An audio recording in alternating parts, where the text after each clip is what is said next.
Que Dieu vous bénisse tous, mes frères. Quelle joie, quel bonheur d'être réunis à nouveau devant la présence de notre Dieu vivant. Gloire au nom du Seigneur. Comme il est beau notre Dieu. Comme il est grand, divin, le Créateur. Le Dieu parfait, le Dieu des bénédictions qui nous a amenés à ses chemins. Comme nous sommes bien heureux, gloire au nom du Seigneur. Nous allons, chers frères et sœurs, consacrer au Seigneur cette réunion avec tout notre cœur. Béni Père céleste, Dieu de puissance, Dieu de merveille, Dieu de bonté, Dieu de miséricorde, Dieu parfait, nous t'aimons, nous t'adorons, nous t'honorons Seigneur, nous t'exaltons avec toutes les forces de notre cœur, parce que tu es bon, tu es merveilleux, tu es grand. Tu es merveilleux, tu es puissant, tu es miséricordieux, fidèle. Tu nous as amenés à ta maison pour nous parler, Seigneur, pour te connaître, le Dieu vivant qui a rempli nos vies de bonheur, de joie.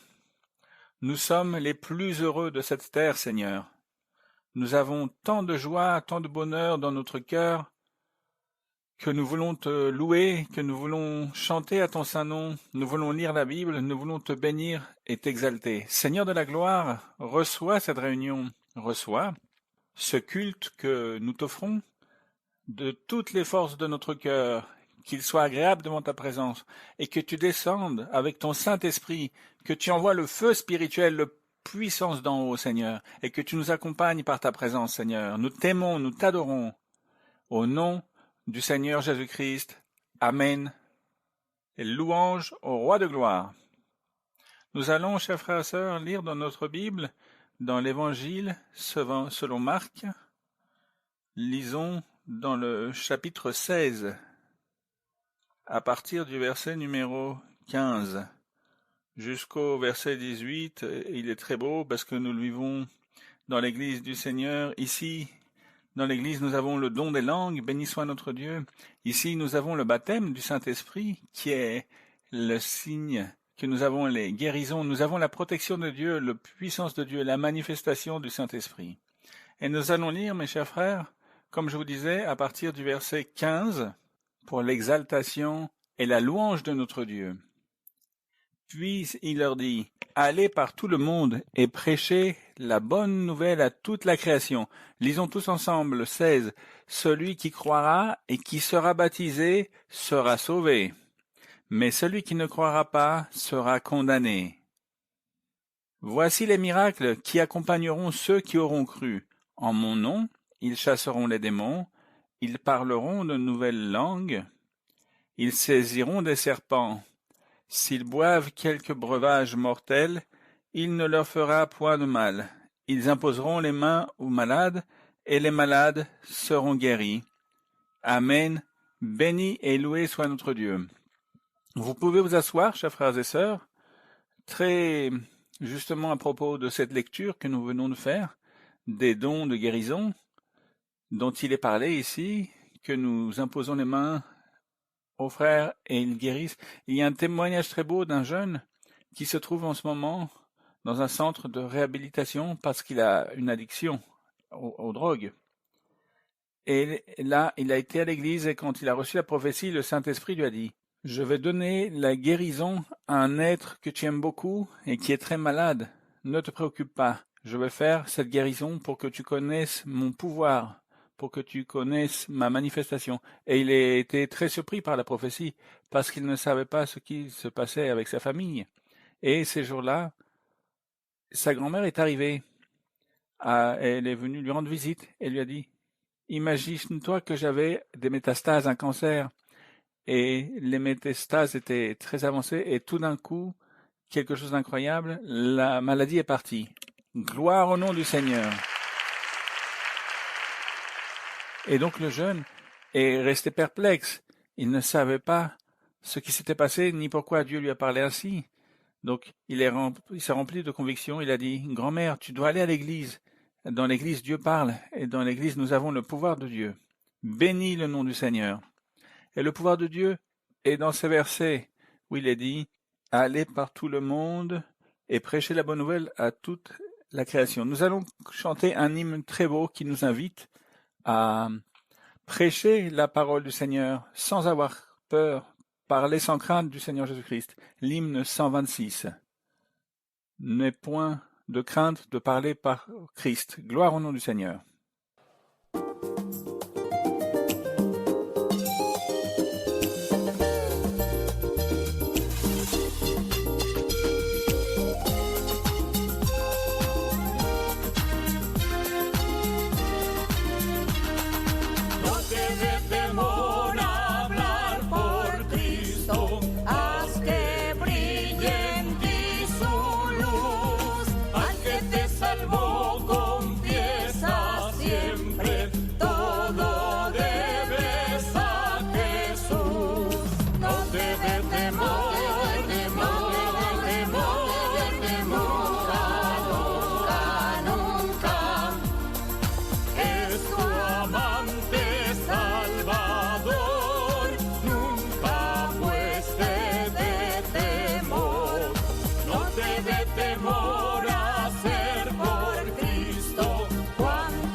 Dieu, béni soit son nom.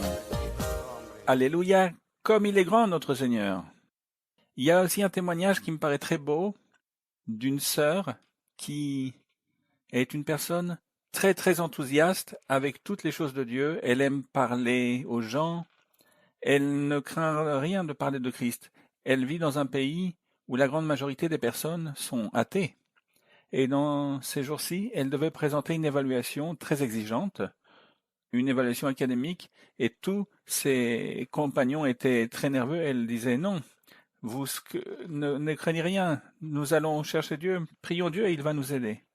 Elle a dit ça à ses camarades. Comme je vous disais, elle n'avait aucune crainte de parler, même si eux ne croient pas en Dieu. Donc ils sont devenus tout rouges, ils se sont regardés les uns les autres, et en vérité, une fois que l'examen est terminé, la sœur qui est passée, c'est elle. C'est que elle qui a réussi son examen. Gloire au nom du Seigneur. Mais ce qui est le plus beau, c'est que dans cette réunion, il y avait un jeune qui s'est approché et qui lui a dit « Je t'admire beaucoup parce que je suis chrétien et moi j'ai honte de parler de Dieu. Et par contre, je vois que toi, tu parles avec une conviction incroyable, de ce qu'il y a dans ton cœur et tu le transmets. C'est ce que le Seigneur a semé dans notre être. Béni soit le nom de notre Seigneur. Son amour et son pouvoir, gloire au nom du Seigneur. Maintenant, nous allons chanter l'hymne numéro 9. La semence, béni et loué soit le roi de gloire, qui mérite que nous nous convertissions en ceux qui sèment sa parole.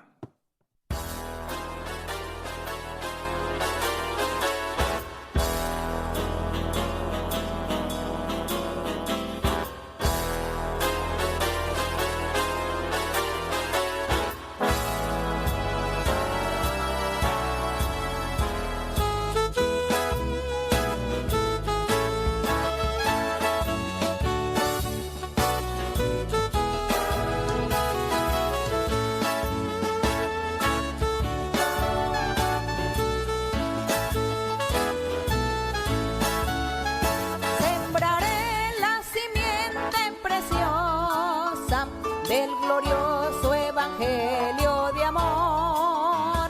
Sembraré, sembraré mientras viva, dejaré el resultado al Señor. Sembraré, sembraré mientras viva simiente de amor. Segaré, segaré al hallarme en la casa de Dios. Sembraré en corazones sensibles la doctrina del Dios de perdón. Sembraré, sembraré mientras viva, dejaré el resultado al Señor. Sembraré, sembraré mientras viva simiente de amor. Segaré, segaré al hallarme en la casa de Dios. Sembraré en corazones de mármol la bendita palabra de Dios. Sembraré, sembraré mientras viva, dejaré el resultado al Señor. Sembraré, sembraré mientras viva simiente de amor. Segaré, segaré al hallarme en la casa de Dios.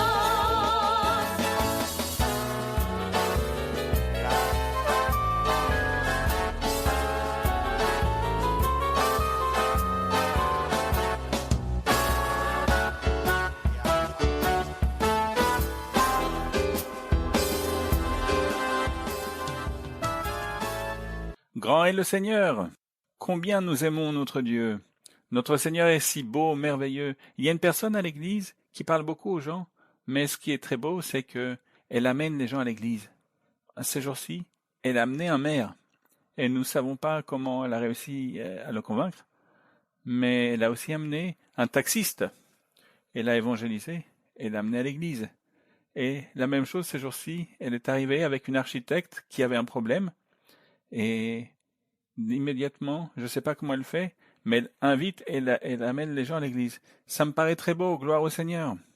Bon, mes frères, réellement, ce que nous allons vivre aujourd'hui, cette transmission, c'est une bénédiction très belle, très grande pour l'Église, pour chacun d'entre nous qui sommes connectés, qui regardons, et aussi parce que ce matériel reste sur le site internet, sur la chaîne YouTube de l'Église, ce qui apparaît en ce moment, le tutoriel, en bas de l'écran. Vous pouvez entrer sur la chaîne YouTube de l'Église, et sur cette adresse qui apparaît, vous pouvez voir cette transmission et voir d'autres transmissions, des études bibliques.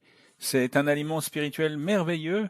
Et aussi, vous pouvez voir sur la chaîne de notre sœur Maria Luisa Piraquive Official, une chaîne YouTube, aussi beaucoup d'enseignements. C'est très beau de voir comment l'Église a vu non seulement l'opportunité d'apprendre énormément, mais aussi de voir des miracles extraordinaires. Ces jours-ci, des parents qui souffraient beaucoup pour leur enfant, parce que leur enfant, ça faisait 8 jours qu'il avait la fièvre, il n'y avait pas moyen de lui faire descendre cette fièvre, ils l'ont emmené à l'hôpital, et c'était incontrôlable cette fièvre. Donc ils ont dit non, nous avons ici l'enseignement en vidéo, mettons l'enseignement, ils l'ont mis avec l'enfant. Et donc ce couple, ils ont commencé à voir l'enseignement de notre sœur Maria-Louisa. Ils ont été très attentifs et ensuite ils ont chanté, ils ont prié dans la prière que fait notre sœur. Et quand ça a été fini, l'enfant a dit « Je viens de vivre quelque chose de très curieux. J'ai senti un feu dans mon corps, dit l'enfant, et je sens que quelque chose est sorti de moi. » Ils ont donc appelé les infirmières et ils ont regardé et la fièvre avait disparu complètement. Gloire au nom de notre Seigneur. Donc mes frères, nous devons chérir énormément tous ces enseignements, tout ce matériel qui est merveilleux pour apprendre, pour gagner la vie éternelle et pour voir les miracles du Seigneur. Très bien, frères et sœurs, nous allons nous mettre debout. Nous allons exprimer à notre Seigneur la gratitude pour toutes ces merveilles. Et aussi, nous allons le prier qui bénisse l'offrande et les dîmes. Bénis Seigneur, nous te louons de tout notre cœur, nous sommes si reconnaissants envers toi pour toutes les bénédictions, Seigneur, que tu as données à l'Église, que tu nous as données à nous, parce que tu ne nous as pas abandonnés, jamais, au contraire. Comment tu nous bénis, comment tu nous aides, comment tu nous fais aller de l'avant et comment tu nous permets de profiter, de jouir de toutes tes bénédictions spirituelles, matérielles, merveilleuses, tout avec nos familles. Nous sommes reconnaissants envers toi, tu nous donnes la santé, la vie, les forces, l'emploi, les capacités pour nous avancer, tu nous protèges. Donc nous donnons l'offrande et la dîme parce que nous sommes reconnaissants envers toi et nous voulons et nous souhaitons que ta parole continue d'être étendue à travers les nations, Seigneur. Merci Seigneur, reçois l'offrande et les dîmes. Merci pour tout cela Seigneur. Merci beaucoup au nom de notre Seigneur Jésus-Christ. Amen. Nous sommes si heureux frères et sœurs pour la bénédiction que l'Église a reçue en île Maurice. Vous l'avez vu sur les réseaux sociaux de l'Église. Quelle bénédiction si belle, un temple nouveau là-bas dans l'île Maurice. Et les paroles de notre Maria-Louisa ont été accomplies. Notre sœur est arrivée, notre sœur arrive, notre sœur parle, elle prophétise, c'est le soutien du Seigneur et que l'Église ici serait une réalité, qu'elle allait se consolider, grandir et l'Église est déjà installée. Et c'est une Église merveilleuse, gloire au nom du Seigneur, très belle dans l'île Maurice. C'est tant de bénédictions que on leur a déjà installé des installations électriques, on leur a amélioré l'éclairage public, ils ont peint les maisons qui sont autour de l'église. Enfin, la bénédiction, quand elle vient, elle est complète pour tout le secteur. Gloire au Seigneur. La bénédiction du Seigneur est ainsi. C'est une beauté. Bon, béni soit notre Seigneur. Nous allons comme ça, avec cette joie et avec cette gratitude, chanter le cantique 154. Envoie-moi, Seigneur, parce que c'est ce dont nous avons besoin, que Dieu nous envoie à prêcher sa parole dans le monde entier. Gloire au Seigneur.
Gloire à Dieu dans le ciel. Comme il est grand le nom de notre Seigneur. Nous allons chanter finalement le cantique 129, Je te servirai Seigneur.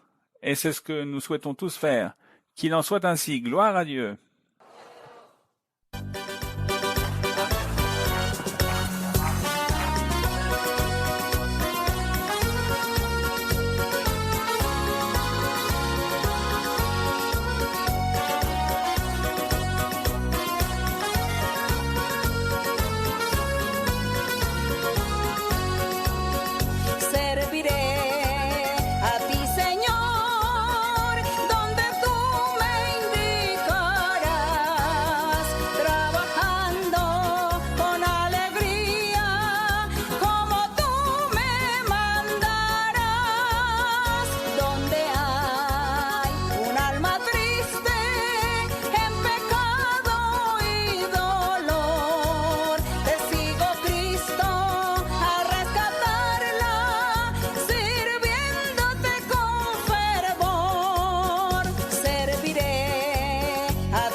Gloire à Dieu! Gloire à Dieu! Nous allons à augmenter cette joie qui est immense. Gloire au Seigneur en recevant notre bien-aimée sœur Maria-Louisa. Gloire au nom du Seigneur.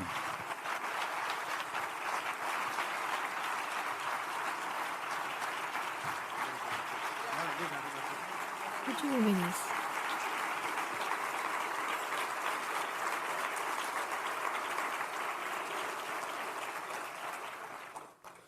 Que le Seigneur vous bénisse amplement. Tous les frères et sœurs qui viennent et appartiennent à différentes églises, car Dieu a permis que beaucoup d'endroits s'ouvrent dans différents pays où l'église se trouve, nous pouvons dire. Au nord, depuis l'Alaska, il y a des groupes de personnes qui se rassemblent. Il y a quelques groupes de l'Alaska jusqu'à la Patagonie. L'église existe. Et que dire aussi des États-Unis, d'Europe, beaucoup de pays en Europe, beaucoup d'endroits en Asie aussi, en Afrique. Le Seigneur a permis que les églises aussi s'ouvrent aussi dans les îles. Le Seigneur a permis que sa parole puisse arriver à 1, 2, 3 cœurs ou plus. Et de toute façon, lorsque le Seigneur arrive dans une ville, dans un pays, c'est pour le bénir. Et nous rendons grâce à notre Dieu pour cet appui, pour ce soutien qu'il nous donne, pour sa parole qui s'accomplit, ses promesses. De toujours ouvrir son Église, son assemblée dans le monde, comme il l'a toujours dit, comme il l'a promis.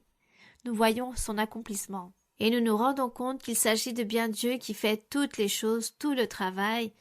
Le Seigneur fait absolument tout. La seule chose que nous faisons, c'est disposer notre cœur, affermir notre cœur, l'aimer, et essayer de faire tout à la perfection, suivre les pas du Seigneur. C'est la seule chose que Dieu nous a établi en tant qu'instrument, mais c'est lui qui fait absolument tout, toute cette œuvre, cette manifestation dans tous les cœurs et dans le monde entier. Nous rendons donc grâce au Seigneur, car une fois de plus, le Seigneur vous bénisse grandement. Vous pouvez vous asseoir. Que le Seigneur continue à nous bénir. Nous voyons que le temps est court aujourd'hui. Les journées passent très vite. L'année se finit et une année commence très rapidement.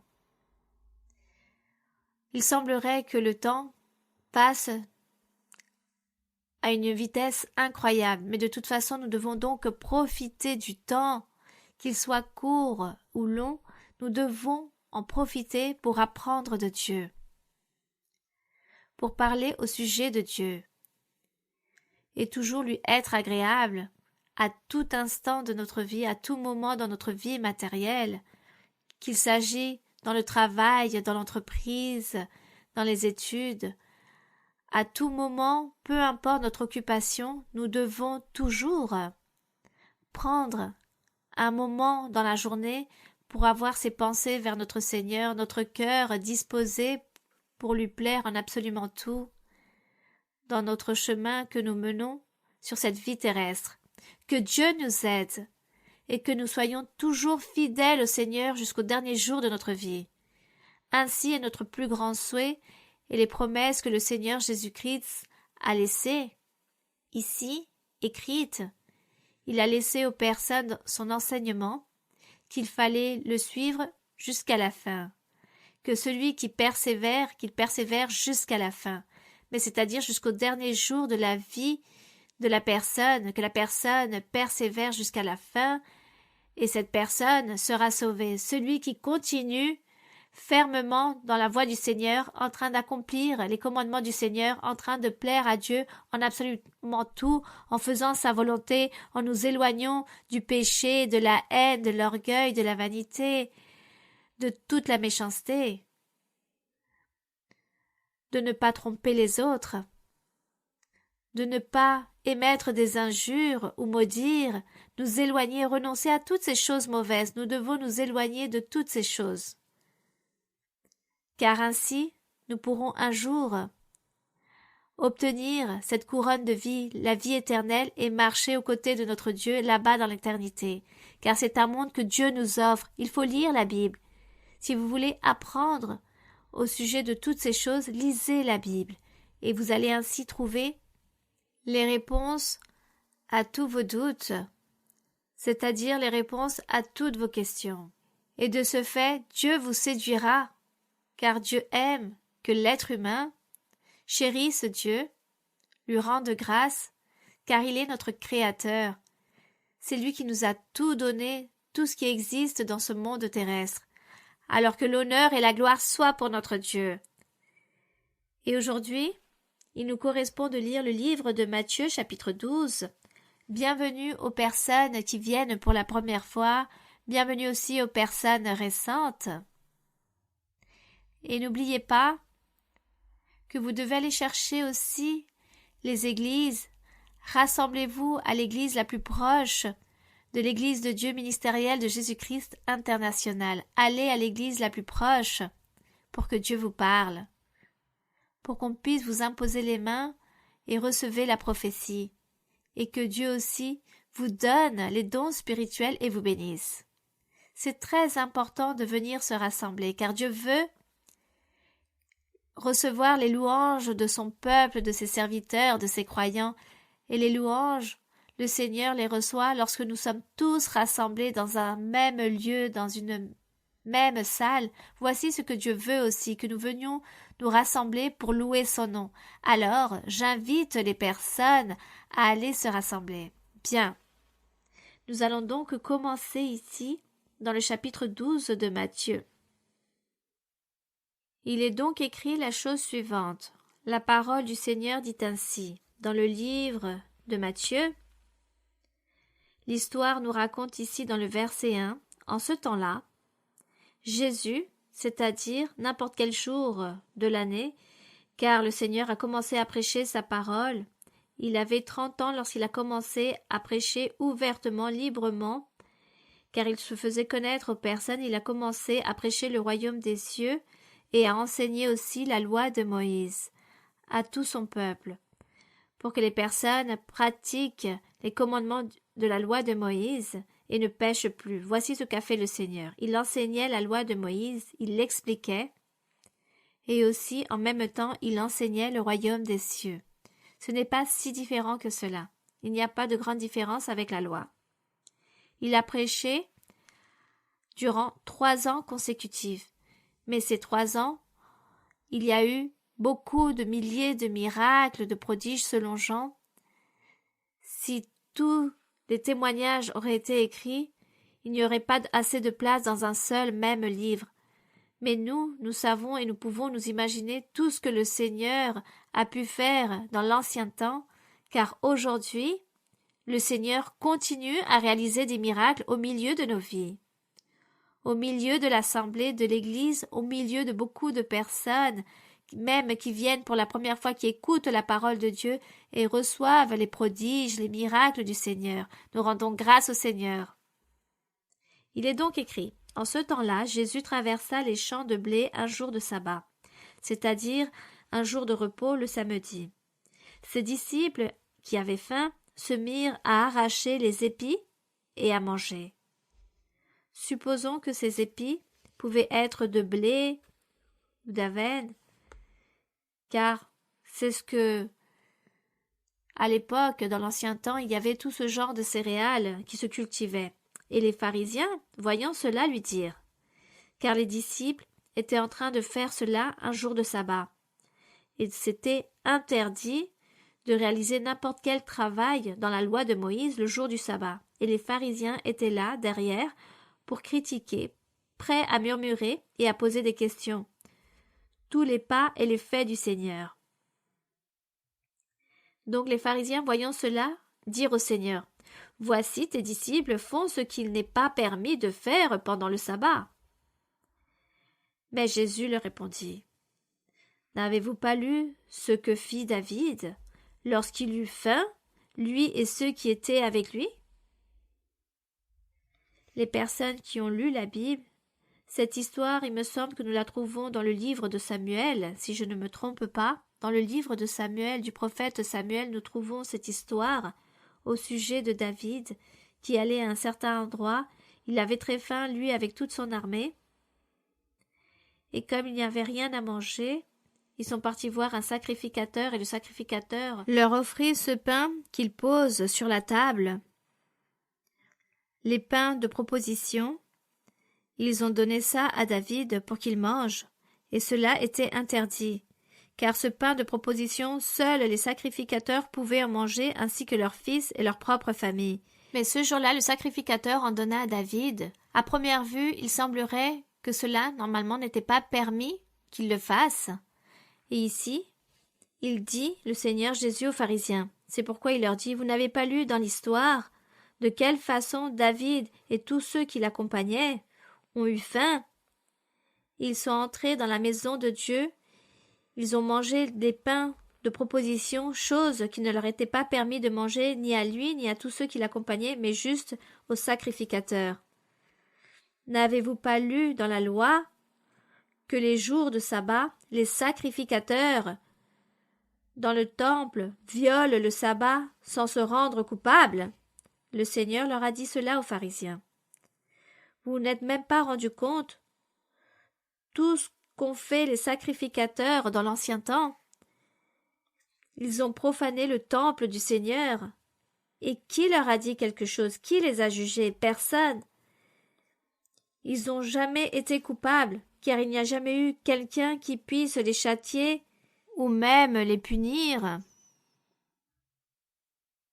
Voici ce que le Seigneur Jésus leur disait, afin qu'ils puissent comprendre que ce que les sacrificateurs avaient fait anciennement était très grave. Ils avaient profané le temple. Mais lui, par le fait de s'alimenter ce jour-là, de ramasser ses épis pour manger, n'était pas grave non plus. Il ne s'agissait pas d'un grand péché devant Dieu. Et le Seigneur leur donne donc ici l'enseignement. Il est écrit dans le verset 6. Or, je vous dis, il y a ici quelque chose de plus grand que le temple. Le Seigneur Jésus dit à ses pharisiens, il leur dit, en ce moment même, il existe quelque chose de plus grand ou de plus supérieur au temple que anciennement, car le temple du Seigneur existait. Le temple de l'ancien temps, il s'agissait d'un temple bâti par les mains des hommes, c'était un temple physique, matériel. Et à ce moment-là, Jésus dit, il existe un plus grand temple que celui de l'ancien temps. Et Comme celui-ci est supérieur à ce temple, il pouvait faire ce qu'il a fait, de permettre que les disciples arrachent les épis pour pouvoir manger.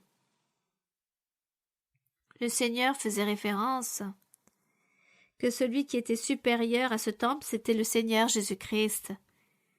Mais il ne leur a pas parlé de manière directe. Il a tout simplement dit « Il y a ici quelque chose de plus grand que le temple ». Il n'a pas dit « C'est moi-même ».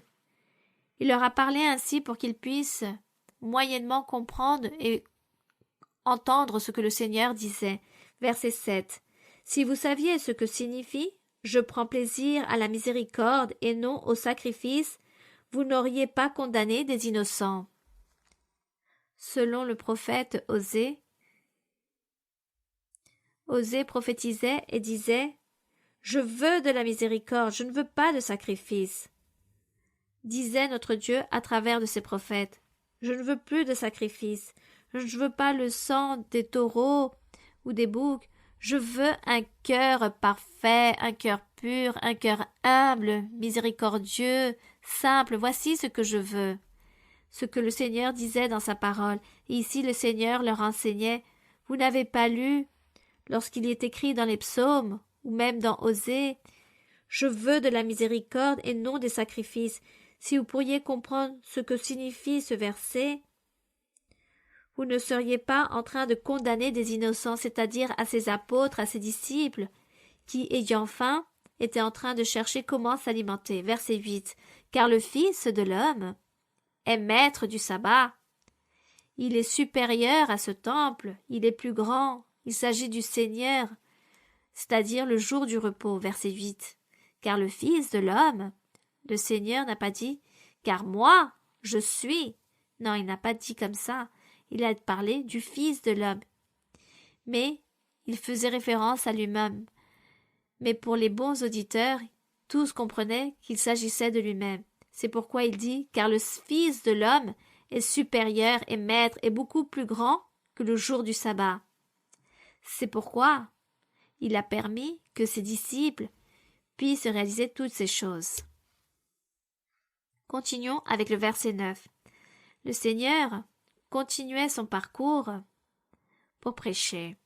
Il est donc écrit « Étant parti de là, Jésus entra dans la synagogue des Juifs.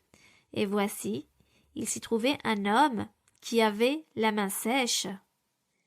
Ils demandèrent à Jésus, « Est-il pour pouvoir l'accuser, pour pouvoir le critiquer et murmurer sur lui, ils lui ont posé cette question. « Est-il permis de faire une guérison les jours du sabbat ?» Et le Seigneur répondit, « Lequel d'entre vous, s'il n'a qu'une brebis et qu'elle tombe dans une fosse le jour du sabbat, ne la saisira pas pour l'en retirer, c'est-à-dire pour la sauver, pour la relever? Qui d'entre vous va permettre que sa propre brebis tombe dans une fosse et ne soit pas sauvé parce qu'il s'agit du jour du sabbat? La première chose que vous allez faire, c'est essayer de la sauver, de l'aider, afin que rien de mal ne lui arrive. Voici ce que le Seigneur leur a dit. Vous faites cela. Alors, le Seigneur, c'est pourquoi il répond, celui qui est malade, qui a sa main ainsi, que vaut plus, une brebis ou un homme? Dans le verset 12, il leur dit, combien un homme ne vaut-il pas plus qu'une brebis? Il est donc permis de faire du bien les jours du sabbat. Et ces personnes n'avaient pas compris que le jour du sabbat, on pouvait faire le bien, on pouvait être miséricordieux, que si une personne était en train de mourir de faim, peut-être parce qu'elle se trouve en plein milieu des champs et n'a rien à manger, alors elle devait prendre ce qu'elle pouvait trouver dans la nature, des fruits, dans les arbres, peut-être elle pouvait trouver de la nourriture, et que ces personnes pouvaient s'alimenter même le jour du sabbat. Mais les gens avaient mal interprété l'écriture, la loi de Moïse. Tout était mal interprété, car la loi disait que le jour du sabbat, personne ne pouvait ramasser ses aliments ou même les cuisiner, mais ils devaient tous le faire un jour à l'avance, et qu'il ne fallait pas préparer ce jour-là de repas. Mais les gens ont mal interprété que si la personne, par exemple, se trouve dans les champs et n'a pas de quoi manger, et qu'elle veut boire quelque chose parce qu'elle trouve dans son chemin, parce qu'elle a faim ou veut manger quelque chose, le Seigneur ne voyait pas que cela soit un péché, même s'il s'agissait du jour du sabbat. Donc les gens mal interprétaient et détournaient la loi de Moïse. Ils faisaient tout à leur propre façon, et le Seigneur ici leur enseignait. Le jour du sabbat, on peut faire beaucoup de choses bienveillantes, on peut réaliser la miséricorde, vous pouvez tendre la main à quelqu'un qui est dans le besoin. Vous pouvez le faire le jour du sabbat, ou ce jour de repos, ou le samedi. Et dans le verset 13, il est écrit « Alors il dit à l'homme, étends ta main, il l'étendit, et elle devint saine comme l'autre. » Le Seigneur a donc fait le miracle. Gloire à notre Dieu. Il a fait le miracle, il lui a fait un bien, il a réalisé un geste de miséricorde le jour du sabbat, le jour du repos, pour enseigner à ces personnes qu'il ne fallait pas mal interpréter l'Écriture à leur propre convenance, mais qu'il fallait être très intelligent, sage, pour pouvoir l'interpréter, la parole de Dieu, pour agir et faire les choses correctement de telle façon que cela est agréable à Dieu, que nous, les êtres humains, nous devons agir et faire les choses avec intelligence, avec connaissance, avec sagesse, sans aucun profit, car nous n'allons pas établir des fardeaux aux autres, mais faire les choses avec sagesse, et que Dieu nous enseigne, et que le Seigneur soit toujours avec nous en train de nous guider, de nous orienter pour faire toutes les choses de manière parfaite. Nous rendons grâce au Seigneur. Puis il est écrit dans le verset 14.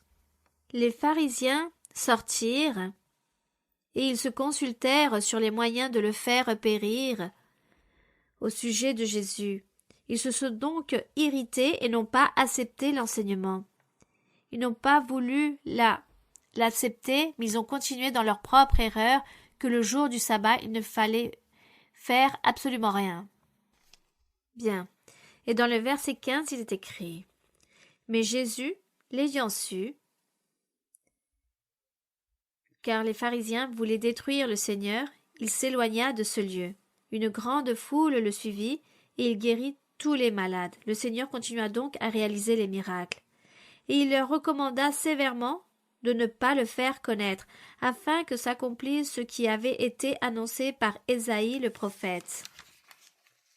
Lorsqu'il a prophétisé, lorsqu'il disait « Voici mon serviteur que j'ai choisi, mon bien-aimé en qui mon âme a pris plaisir. Je mettrai mon esprit sur lui, et il annoncera la justice aux nations. » C'est très beau. Il est écrit « Il ne contestera point, il ne criera point, et personne n'entendra sa voix dans les rues. Il ne brisera point le roseau cassé, et il ne s'étendra point le lumignon qui fume, jusqu'à ce qu'il ait fait triompher la justice, et les nations espéreront en son nom. » Nous le trouvons dans Ésaïe 42. Lisons dans Ésaïe 42 ce passage, cette prophétie qu'il a donnée au sujet de notre Seigneur Jésus-Christ. Dans Ésaïe 42,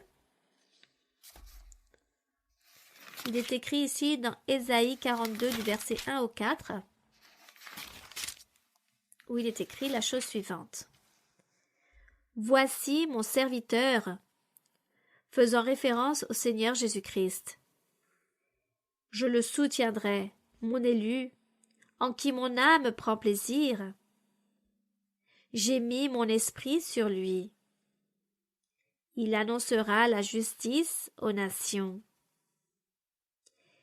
C'est pourquoi ici le Seigneur Jésus, dans le verset 17 de Matthieu, il disait à ses auditeurs « Avec cela s'accomplit ce qu'a écrit et a dit Ésaïe. » Et nous continuons ici dans le verset 2 d'Ésaïe « Il ne criera point, il n'élèvera point la voix, c'est-à-dire qu'il n'allait pas commencer à publier, à dire à haute voix « Venez, venez, car je suis le roi ».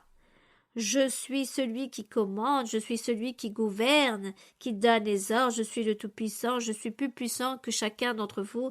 Venez, car ici je vais faire des miracles, des prodiges, et regardez-moi. Disons comme s'il allait parler avec vanité, orgueil, avec présomption. Au contraire, il dit il ne criera point, il n'élèvera point la voix, il ne la fera point entendre dans les rues. Il n'allait pas faire de la publicité, mais comment dire? Oui, disons qu'il n'allait pas faire de la publicité sur lui, merci mon frère, de lui-même, ni dire venez, car je fais des miracles et des prodiges, venez. Et même quand il faisait les miracles, il disait ne racontez cela à personne, partez, mais ne dites rien à personne. Mais s'il allait commencer à crier, à hausser sa voix pour que tout le monde l'entende dans les rues en disant « Venez, regardez les miracles que j'ai faits et dites-leur à toute personne que je fais des miracles. » Non, il n'a pas fait cela.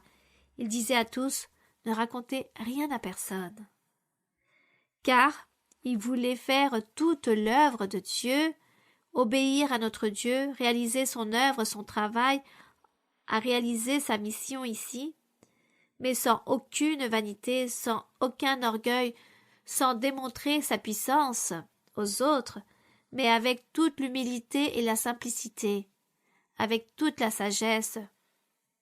Verset 3, il est écrit « Il ne brisera point le roseau cassé ». Le roseau, c'était les personnes, les êtres humains, la catégorie de l'être, car il y avait des personnes pauvres, il y avait des personnes malades, des personnes en pleine forme, en bonne santé ou qui occupaient de bons postes. Il y avait des personnes riches, des personnes moyennement riches, des personnes pauvres. Il y avait les veufs, les orphelins. Il y avait beaucoup de personnes dans le besoin. Il y avait les opprimés. Il y avait tout genre de personnes. Et le Seigneur parlait de ce roseau cassé d'une personne qui n'avait pas le droit de s'exprimer, qui ne pouvait pas voter. Il s'agissait de n'importe quel citoyen du peuple qui n'avait ni droit ni vote, et toute personne venait à cette personne pour l'insulter, pour l'humilier. Il s'agissait de ce roseau cassé. Donc le roseau cassé, par exemple, sur une terre, lorsque les personnes commencent à nettoyer la terre, ce roseau qui était brisé, donc les personnes venaient l'arracher en disant « cela ne sert à rien ». Donc les personnes arrachaient toutes ces racines, peut-être d'épis, de blé, de maïs, peu importe ce qui était semé, mais si elle était brisée, il l'arrachait. Et le Seigneur disait qu'il n'allait pas briser ce roseau cassé, au contraire, il allait l'aider pour qu'elle puisse se redresser et donner son fruit. Faisant référence donc à la personne même, à cette personne qui dit « Moi, personne me regarde car je ne suis personne, je suis inférieur aux autres, je n'ai pas d'argent, je suis pauvre, je vis sous un arbre. » Il s'agissait de ce roseau cassé. Il dit qu'il ne l'allait pas la briser, mais au contraire, il allait la consoler et qu'il allait lui dire « Ne pêche pas, crois en Dieu, crois en moi, et tu verras que tu vivras dans le bonheur et tu obtiendras la vie éternelle. » Le Seigneur est venu pour cela. C'est son œuvre qu'il réalisait. C'est pourquoi il est écrit « Il ne brisera point le roseau cassé, il n'éteindra point la mèche qui brûle. » De toutes ces bougies qui s'allument, et lorsqu'elles s'éteignent, il y a cette mèche qui brûle, c'est-à-dire que le feu ne s'est pas éteint complètement et elle peut de nouveau s'allumer. Donc si quelqu'un voit cela, dit « Non, enlevez-moi cela car cela ne sert plus. » Il dit qu'il n'allait pas non plus éteindre la mèche, au contraire, qu'il allait donner l'opportunité à la personne pour qu'elle puisse s'allumer de nouveau. De cette façon, le Seigneur, notre Dieu, était en train de comparer les êtres humains avec toutes ces choses si petites, simples, qui n'ont apparemment aucune valeur, comme les personnes au milieu de ce peuple, au milieu de la société, où les riches et les oppresseurs profitaient des pauvres. le Seigneur est venu pour apporter la justice, pour relever et consoler toutes ces personnes. Nous rendons grâce à notre Dieu, car il nous enseigne. Il nous enseigne aussi comment nous devons agir face à nos semblables. Puis il est écrit, je termine de lire ce verset 3, il n'éteindra point la mèche qui brûle encore, il annoncera la justice selon la vérité, car cette vérité apportera de la justice à travers la vérité qui est l'évangile de notre Seigneur. Il s'agit de cette vérité de Dieu.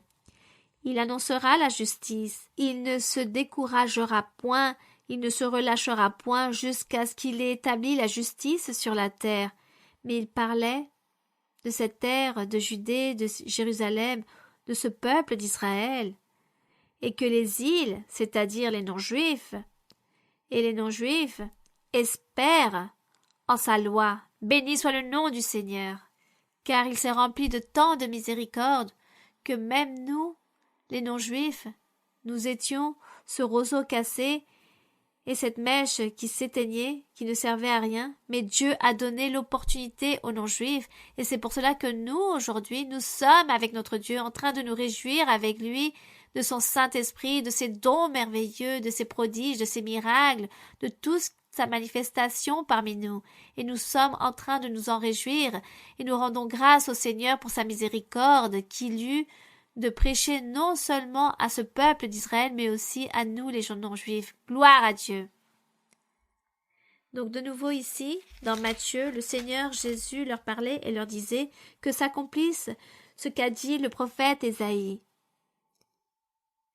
Il dit, il ne contestera point, il ne criera point, et personne n'entendra sa voix dans les rues, il ne brisera point le roseau cassé, et il n'éteindra point le lumignon qui fut, jusqu'à ce qu'il a fait triompher la justice, et les nations espéreront en son nom. Gloire au Seigneur. Verset 22. Alors, on lui amena un démoniaque aveugle et muet, et il le guérit, de sorte que le muet parlait et voyait. Toute la foule étonnée disait, n'est-ce point là le fils de David? Les pharisiens, ayant entendu cela, dirent, cet homme ne chasse des démons que par Belzébul, prince des démons. Comme Jésus connaissait leurs pensées, il leur dit, tout royaume divisé contre lui-même est dévasté, et toute ville ou maison divisée contre elle-même ne peut subsister. Si Satan chasse Satan, il est divisé contre lui-même. Comment donc son royaume subsistera-t-il? Impossible. Satan ne peut pas être divisé, car il chassait les démons, il réprimandait les mauvais esprits, les envoyant dans les abîmes, dans le Séoul, pour que les personnes puissent être libres, et les personnes disaient qu'il s'agissait d'un démon qu'il avait en lui, et qui lui demandait de faire ce genre de miracle. Et le Seigneur leur a dit, Satan ne peut pas se diviser contre lui-même, ou sinon son royaume ne va pas subsister. Verset 27. Et si moi, je chasse les démons par Belzébul, vous, vos fils, par qui les chasse-t-il? Ainsi était la question. Comme les personnes, aujourd'hui il existe aussi encore des personnes dans certaines confessions chrétiennes qui disent lire la Bible. Et lorsqu'à ces personnes, on leur dit que le Seigneur aujourd'hui aussi élève des prophètes, des évangélistes, qu'il existe le don de la prophétie, que le Seigneur fait des miracles, des prodiges, que les personnes parlent en langue, lorsqu'on leur raconte cela, les gens disent « Cela appartient au diable, cela n'appartient pas à Dieu. Tout cela provient du diable. Il s'agit de mauvais esprits, de sorcellerie. » Eux-mêmes, qui disent être chrétiens, qui lisent la Bible, combien seront-ils aveugles et sourds qui lisent et ne comprennent pas? Pourquoi? Parce que ces gens, ils ont un cœur rempli d'obscurité, ils ont un cœur endurci. C'est pourquoi ils n'arrivent pas à comprendre cette merveilleuse lecture de ces belles écritures. Et comme ils ont un cœur endurci, qu'ils sont rebelles, et veulent comprendre à leur propre façon, à leur propre convenance les choses, alors ces gens ne comprennent pas et commencent à critiquer, à murmurer. Et on nous critique. Beaucoup de personnes nous critiquent. Mais ici, le Seigneur dit Satan ne peut pas être divisé contre lui-même. Le Seigneur dit si moi je chasse les démons par Belzébul, qui est le roi des démons, alors vous, au nom de qui les chassez-vous? Vous qui vivez de mauvaise façon, voici ce que le Seigneur leur faisait comprendre. Vous êtes des êtres humains qui échouent tous les jours. Alors comment allez-vous chasser ces mauvais esprits? Au nom de qui le faites-vous alors? De cette façon si intelligente, le Seigneur était en train de répondre à ses ennemis. Et aussi, cela nous sert de consolation lorsqu'on nous critique aussi. Que tout cela appartient au diable, selon les personnes, sachant que nous prêchons pas le diable. Nous prêchons qu'il faut observer, accomplir les commandements du Seigneur, vivre une vie sainte et s'éloigner du péché. Alors si nous appartenons au diable, nous allons donc nous contredire, ça serait une contradiction. Car le diable aime la méchanceté, le mal, et va toujours contre Dieu. Alors, comment va-t-il ici appuyer et chasser les démons, chasser le péché, enseigner aux personnes la sainteté, la perfection et de vénérer Dieu? Il s'agit d'une contradiction. Il s'agit de quelque chose, si nous sommes intelligents, nous devons réfléchir avec intelligence, avec connaissance et comprendre qu'il ne faut pas obéir ou donner une certaine crédibilité à toutes ces critiques, à toutes ces murmurations que faisaient ces pharisiens contre le Seigneur, car aujourd'hui aussi, au Fils du Seigneur, au Fils de Dieu, on nous critique, on nous juge mal, on nous nomme démons. Alors nous pourrions répondre la même chose à ces personnes. Si je chasse des démons par Belzébul, alors vous, par qui chassez-vous les démons? Mais si c'est par l'Esprit de Dieu que je chasse les démons, alors le royaume de Dieu est donc venu vers vous, le royaume des dieux. Et nous pourrions dire, si nous, par l'Esprit de Dieu, nous aussi, nous sommes en train de prier, réprimander de mauvais esprits, en train d'enseigner aux personnes de s'éloigner du péché, de vivre une vie sainte, droite, et Dieu est avec nous, et qui nous soutient et nous appuie, le Seigneur vient au cœur et aux pensées de personnes et les convertit. Alors, c'est le chemin de Dieu que nous sommes en train de prêcher. Béni soit le Seigneur. Et c'est à Dieu que nous sommes en train de nous diriger, à ce Dieu qui a créé le ciel et la terre. Donc, toutes ces choses, vous devez prendre en compte à toutes ces personnes qui commencent à critiquer, à parler légèrement et ne savent même pas de quoi ils parlent. Mais lorsqu'on nous critique, les personnes, parfois nous pouvons leur dire « Bon, allez vivre vous-même l'expérience. Et une fois que vous vivez cette expérience, vous pourrez donner votre propre opinion. Mais pour l'instant, ne jugez pas à la légère, mais vivez plutôt l'expérience. » Et effectivement, certains ont vécu cette expérience et se sont rendus compte que réellement, nous sommes ici en train de prêcher le nom du véritable Dieu, du Créateur du ciel et de la terre, et que nous sommes en train d'être enseignés dans ce chemin de la sainteté, de obéir à Dieu et de ne pas pécher. Nous rendons grâce au Seigneur, car c'est lui qui nous aide, qui nous appuie, et le Seigneur est toujours avec nous, en train de nous aider à réaliser ce travail merveilleux. Puis ici, dans le verset 29, le Seigneur dit « Ou comment quelqu'un peut-il entrer dans la maison d'un homme fort et piller ses biens sans avoir auparavant lié cet homme fort, alors seulement il pillera sa maison. Celui qui n'est pas avec moi est contre moi, et celui qui n'assemble pas avec moi disperse. C'est pourquoi je vous dis, tout péché et tout blasphème sera pardonné aux hommes. C'est là où intervient ce blasphème contre l'Esprit Saint, où beaucoup de personnes récentes posent cette question. Que signifie commettre un blasphème contre le Saint-Esprit? Et ici, ces pharisiens, lorsqu'ils ont dit Celui-ci chasse les démons par l'esprit de Belzébul. Qu'il s'agit du prince des démons, là ils étaient en train de commettre un blasphème contre Dieu. Ils étaient en train de commettre un blasphème contre le Saint-Esprit, contre l'Esprit de Dieu. Car l'Esprit de Dieu a dit dans l'Ancien Testament, à travers Moïse, à travers les prophètes et les psaumes, il est écrit que le Seigneur Jésus-Christ, l'envoyé de Dieu, l'ange de l'Alliance, le messager de l'Alliance, le précurseur du salut, allait réaliser des miracles, des prodiges, et que l'Esprit de Dieu allait être avec lui, Dieu même allait être avec lui, Dieu avec nous sur la terre. Dans tous ces livres, nous pouvons trouver toutes ces promesses que l'Esprit Saint ou l'Esprit de Dieu allait être là. Là se trouvait la parole prophétique. Et lorsque s'accomplit cette parole prophétique au sujet de ces prophètes, des psaumes, de Moïse, et s'accomplit ici avec le Seigneur Jésus, alors ces pharisiens continuent à ne pas y croire, sachant qu'apparemment ils lisaient la loi de Moïse et l'exécutaient soi-disant. Ils attendaient encore le Messie, un roi des Juifs, le roi des rois, ce roi parfait dont parle Dieu à travers les prophètes. Quand allait-il venir? Est arrivé le Seigneur Jésus-Christ, ils ne l'ont pas accepté, ils n'y ont pas cru, mais ils disaient qu'il venait de la part du diable. Il s'agit donc d'un blasphème, le blasphème contre le Saint-Esprit. Ils commettaient des blasphèmes contre Dieu, car ils méprisaient la parole du Saint-Esprit dite par tous les prophètes de l'ancien temps.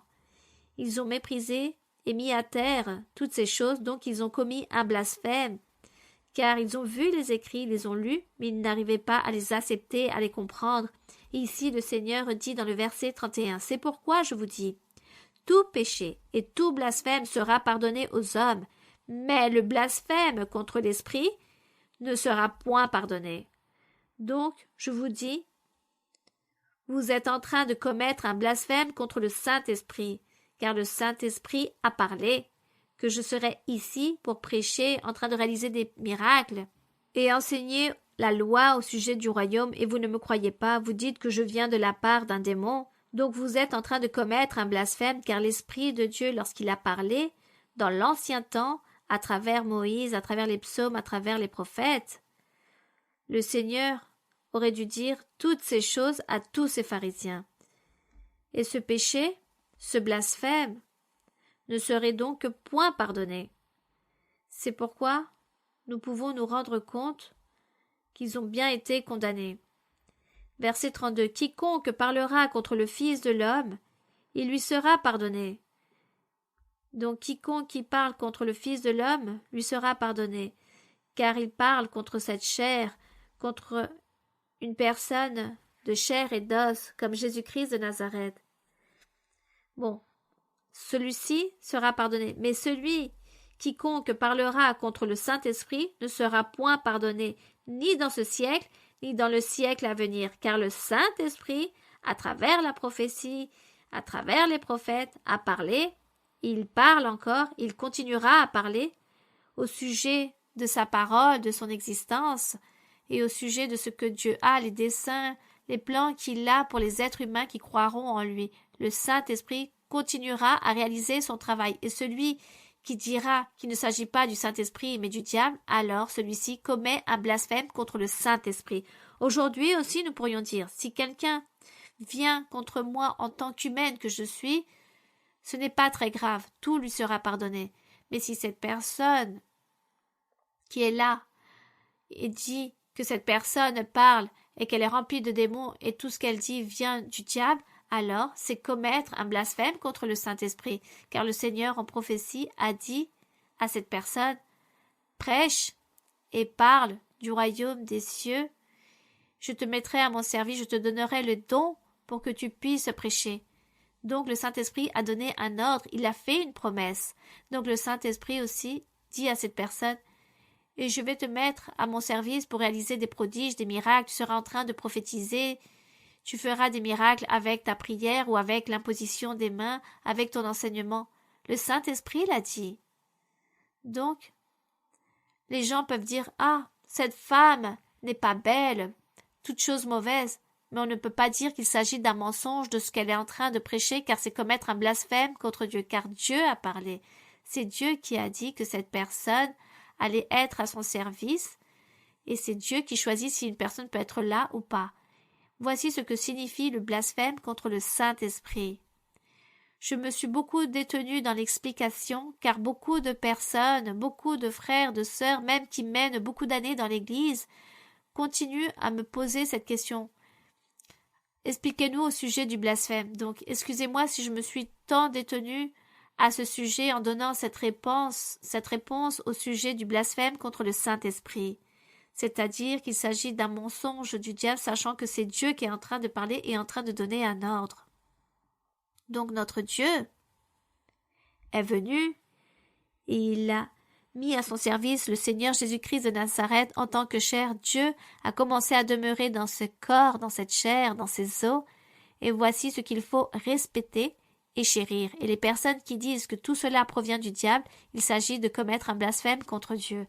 Donc ici, le Seigneur Jésus, c'est pourquoi, très clairement, il leur dit « Quiconque parlera contre le Fils de l'homme en tant qu'être humain lui sera pardonné, mais quiconque parlera contre le Saint-Esprit, il ne sera pas pardonné ni dans ce siècle, ni dans le siècle à venir, après la mort. » Verset 33. Ou dites que l'arbre est bon et que son fruit est bon, ou dites que l'arbre est mauvais et que son fruit est mauvais, car on connaît l'arbre par le fruit. Donc un arbre ne peut pas donner de bons fruits ou de mauvais fruits en même temps. Soit tout est mauvais ou soit tout est bon. C'est pourquoi il dit qu'on connaîtra l'arbre par son bon fruit. Et le Seigneur était en train de leur enseigner, je suis en train d'enseigner le royaume des cieux, je suis en train de vous enseigner le véritable chemin, je suis en train de faire des miracles, je suis en train de vous rendre heureux pour que vous ayez la paix, la joie, la guérison, que vous ayez absolument tout. Voici ce que je suis en train de faire. Donc je suis ici, un arbre qui donne de bons fruits. Voici ce que vous devez voir. Verset 34. Race de vipères, comment pourriez-vous dire de bonnes choses, méchants comme vous l'êtes? Voici ce qu'il dit à ces pharisiens.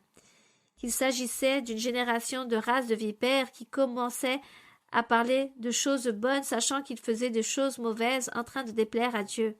Car c'est de l'abondance du cœur que la bouche parle. Donc, toutes les choses bonnes et mauvaises se trouvent dans le cœur de l'être. Tout ce qui est bon et mauvais se trouve dans le cœur de l'être. Non ici dans la tête, comme dit beaucoup de personnes, dans la pensée, dans la mentalité. Non, rien de cela. Tout se trouve dans le cœur, car toutes les choses bonnes ou mauvaises se trouvent dans le cœur. Et que du cœur sortent, il y a tout un processus qui monte pour aller vers le cerveau, vers la pensée. Donc une personne qui a quelque chose de mauvais dans son cœur va commencer à avoir ses sentiments mauvais. Mais du contraire, celui qui a un cœur bon fera de bonnes choses car aura de bonnes pensées. Voici ce qu'il en est. Ainsi est la réalité. Donc, notre Dieu dit que de l'abondance du cœur parle la bouche. Et nous devons avoir dans notre cœur de l'abondance de Dieu, de miséricorde, d'amour, de charité, de la fidélité, de toujours vouloir faire le bien, d'aimer, d'être sincère, de toutes ces choses, ne pas être hypocrite, toutes ces choses bonnes, nous devons les garder dans notre cœur, car voici ce qui sort à souligner et tout ce qui part dans notre bouche, de tout ce qui provient de notre cœur. Verset 35. L'homme bon tire de bonnes choses de son bon trésor, et l'homme méchant tire de mauvaises choses de son mauvais trésor. Je vous le dis, au jour du jugement, les hommes rendront compte de toute parole vaine qu'ils auront proférée. Qui disait de choses mauvaises? Les pharisiens. Les pharisiens disaient de vaines paroles contre le Seigneur.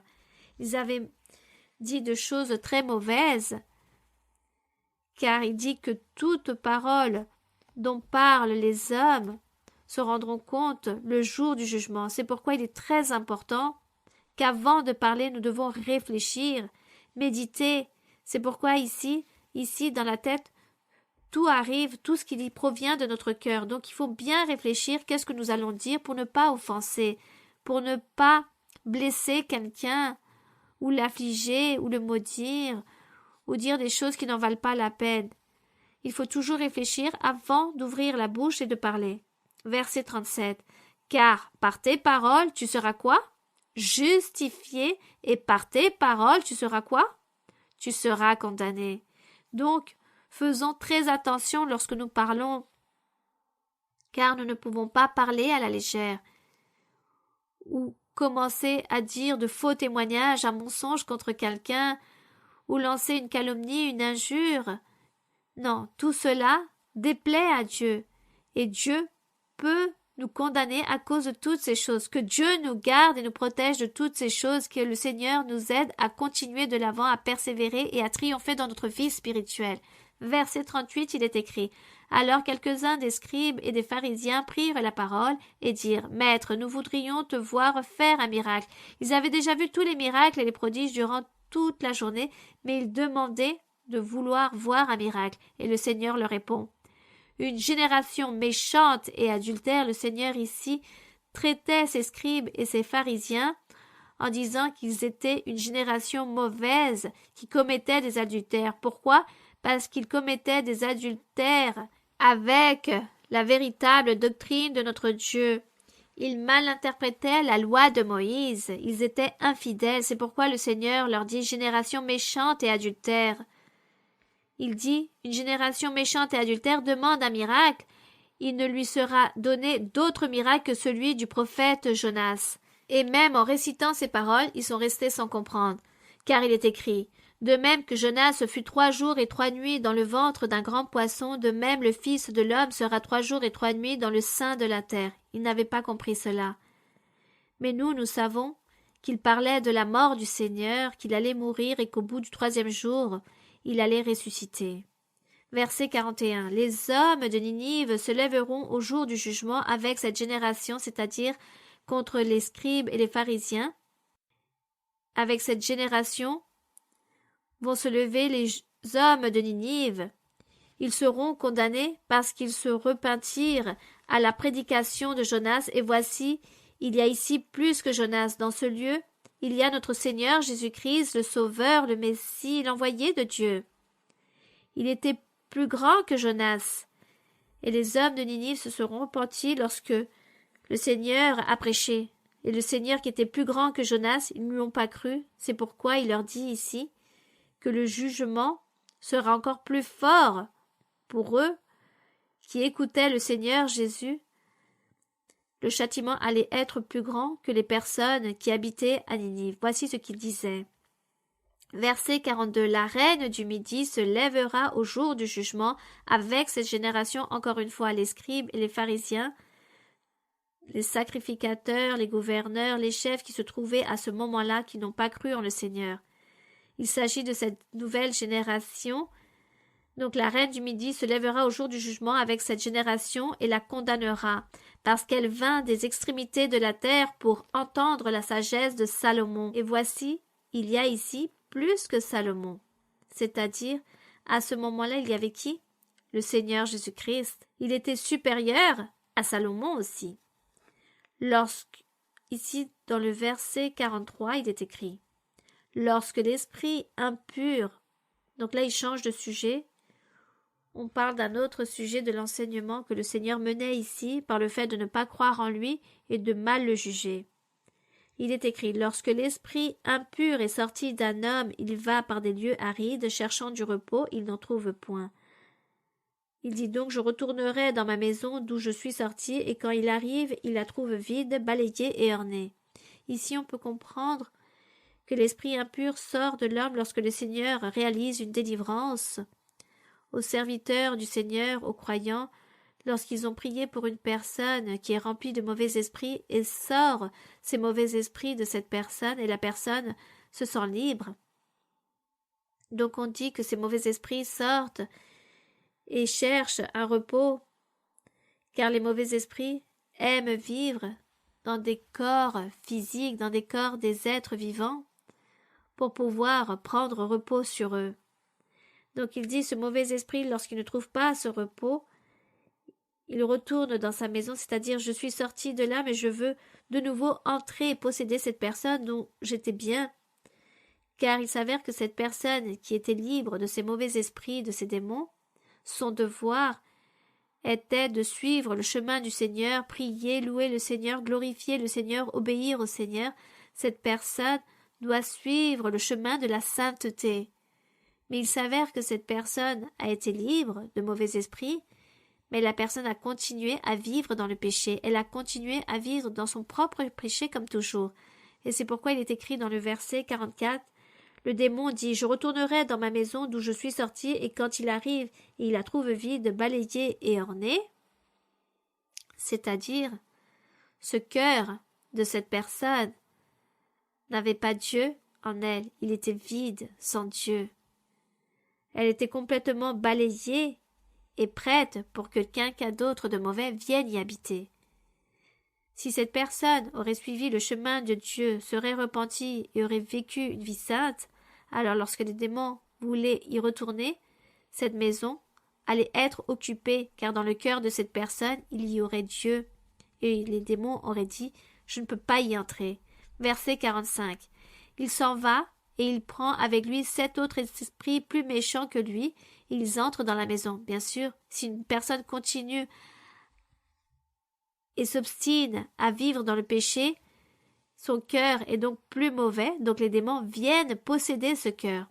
Et le Seigneur dit, de la même façon, cela va se produire à cette même génération, à tous ces scribes et pharisiens, qui après avoir dit qu'on leur a donné la loi de Moïse, et que Moïse leur a enseigné le bon chemin, la bonne conduite de comment bien se comporter et plaire à Dieu, et ensuite vient le Sauveur, le Messie, pour prêcher qu'il s'agit de l'Évangile.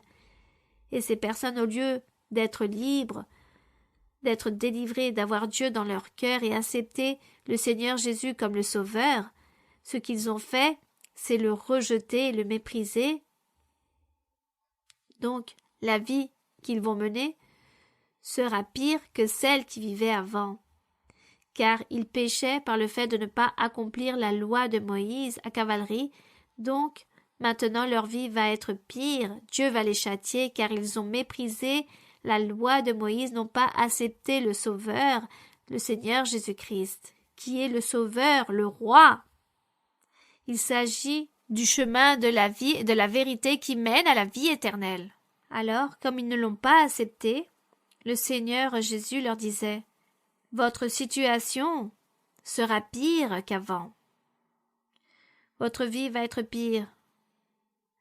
Maintenant que je suis là en train de prêcher l'Évangile, après l'Évangile, qui se prêchera dans le monde entier, votre situation va être très critique dans tous les aspects, que ce soit dans un aspect matériel ou spirituel. Et nous pouvons remarquer, mes frères et sœurs, que plus jamais Dieu a envoyé plus de prophètes dans ce pays. Ce peuple ancien qui a existé avant, Dieu a ôté des prophètes sa présence, Dieu a ôté son soutien, son appui, et plus jamais nous avons entendu dire que ces personnes ont vécu des expériences avec Dieu. Donc nous pouvons voir que cette parole prophétique s'est accomplie du Seigneur Jésus-Christ, et de la même façon cela arrivera à cette génération. Donc il est écrit ici dans le verset 46. Comme Jésus s'adressait encore à la foule, voici sa mère et ses frères qui étaient dehors cherchèrent à lui parler. Ici on parle de sa mère et ses frères. Rappelons-nous que le Seigneur Jésus eut des frères et des sœurs aussi. Et la Bible le raconte. Car il fut le premier-né. Une fois qu'il est né, lorsque nous avons lu ici dans Matthieu 1, la Bible raconte que Joseph n'a jamais couché avec Marie lorsque le jour qu'est né le Seigneur Jésus-Christ. Après sa naissance, ensuite ils ont eu une vie commune, maritale, comme quiconque, et ont eu beaucoup d'enfants. Et ici, quelqu'un leur a dit, Jésus, ici il y a ta mère et tes frères qui veulent te parler. Et Jésus leur a dit, vous voulez savoir qui sont la mère et les frères, vous devez comprendre qu'en étant réunis dans la famille de Dieu, la famille de l'Évangile, lorsqu'on prêche l'Évangile de Jésus-Christ, tous les serviteurs, tous les croyants seront une même famille, les enfants de Dieu. Il s'agit de la famille de Dieu. Maintenant, la famille de sang n'est pas si importante. La famille de sang se convertit et suit le chemin du Seigneur, alors elle sera aussi notre famille. Mais si ils s'éloignent et nous méprisent l'Évangile, alors ils ne seront plus notre famille, même si nous appartenons du même sang. Voici ce que le Seigneur a voulu enseigner. Il a profité de cette opportunité pour donner cet enseignement. C'est pourquoi il leur dit. Comme Jésus s'adressait encore à la foule, voici sa mère et ses frères qui étaient dehors cherchaient à lui parler. Quelqu'un lui dit, voici ta mère et tes frères sont dehors, ils cherchent à te parler. Mais Jésus répondit à celui qui lui disait, qui est ma mère et qui sont mes frères? Puis, en tendant la main sur ses disciples, il dit, voici ma mère et mes frères, car quiconque fait la volonté de mon Père qui est dans les cieux, celui-là est mon frère et ma mère et ma sœur. Mais si vous avez votre famille de sang, et vous êtes le seul à être converti, et votre famille de sang ne se convertit pas à l'Évangile, vous méprise, vous critique, et appartiennent à votre famille car ils versent votre sang, mais vous menacent, vous déshéritent par le fait de suivre l'Évangile dans le royaume des cieux, alors qui est votre famille? Et l'autre personne répondra, eh bien, ma famille, c'est les croyants, le Seigneur, ceux qui croient en Dieu, qui veulent suivre le chemin de Dieu, et je les accepterai comme ma propre famille, et ma famille de sang. S'ils me rechassent, me rejettent par le fait de suivre le chemin de Dieu, alors je devrais les quitter, car ma famille, c'est la famille de Dieu. Mais le Seigneur ici, ce n'est pas qu'il était en train de mépriser sa propre mère ou ses frères et sœurs, il n'était pas en train de les mépriser. Il donnait tout simplement un enseignement que les personnes devraient apprendre, que lorsque nous connaissons ce chemin du Seigneur, nous devons apprendre que nous sommes dans ce chemin et que tous nos frères et sœurs ici présents, nous nous aimons, car nous sommes la famille de Dieu. Et ma famille de sang, si certains suivent le chemin, tant mieux, mais du contraire, ceux qui me rejettent, alors je les laisse qui vivent dans leur propre monde, je leur donnerai un bon témoignage, un bon exemple, mais je ne serai pas en train de partager autant avec eux parce qu'ils méprisent la parole de Dieu. Voici ce que le Seigneur Jésus-Christ a voulu ici enseigner par rapport à ce sujet du père et de la mère. Lorsqu'il posa cette question, qui est ma mère et qui sont mes frères? Vous tous qui avez cru et qui me suivent, leur faisant comprendre car eux aussi étaient en train de suivre le Seigneur. Mais c'était pour nous donner cet enseignement afin que notre cœur, disons, que n'aille pas être blessé par notre famille de sang, car s'il s'agit de personnes qui vivent dans le péché, en train de réaliser la méchanceté tous les jours et nous critiquent et nous méprisent et disent plein de choses mauvaises sur nous, et que comme il s'agit de ma famille de sang, nous devons toujours être avec eux. Non, éloignons-nous. Moi, je suis la famille de Dieu. Et nous rendons grâce au Seigneur, car Dieu nous enseigne. Le Seigneur nous enseigne. Et excusez-moi que je répète beaucoup de fois à propos de beaucoup de choses et je continue à me répéter, mais c'est parce que j'ai tout genre de public qui m'écoute. Mais je sais que vous êtes très intelligents, que vous pouvez comprendre, mais il faut aussi que j'enseigne aux personnes qui n'ont pas les capacités peut-être de tout comprendre et se posent la question, alors je profite de l'enseignement pour donner toutes ces réponses à toutes les questions que vous me posez. Alors, excusez-moi de nouveau, aimons Dieu avec tout notre cœur. Aimons notre Dieu, lisons la Bible, il faut lire la Bible, il faut prier, il faut lire les psaumes. En lisant les psaumes, nous apprenons à prier. Il faut chercher notre Dieu avec tout notre cœur. Merci beaucoup. Que mon Seigneur vous bénisse autant que vous êtes et grandement. Merci. Nous allons donc prier. Béni soit notre Dieu, notre Dieu tout-puissant, le Créateur du ciel et de la terre, mon Seigneur tout-puissant, Père de notre Seigneur Jésus-Christ, notre Dieu, le véritable Dieu, notre Roi, le Saint, celui qui vit et règne pour toujours. Merci mon Père Saint pour cette journée. Merci Seigneur pour cet enseignement. Béni soit le Seigneur. Oriente-nous, enseigne-nous et que ta parole sainte atteint tous nos cœurs et que nous soyons ces arbres qui donnent de bons fruits, des arbres fructueux qui donnent le fruit au bon moment. Voici ce que nous voulons être avec ton aide. Merci Seigneur. Envoie le pouvoir du Saint-Esprit et revêtis-nous, Seigneur, de ta grâce, illumine-nous, enseigne-nous ta parole, ta vérité. Merci, mon Père, tends ta main, mon Seigneur, ta main qui guérit, sur toutes les personnes qui se trouvent malades. Regarde, Seigneur, il existe diverses maladies. Il y a beaucoup de personnes, des centaines de personnes ou des milliers de personnes qui se trouvent malades de diverses maladies, mon Seigneur, des maladies psychiques, physiques aussi, Seigneur. Tends ta main, mon Seigneur, guéris, mon Seigneur, toutes ces personnes.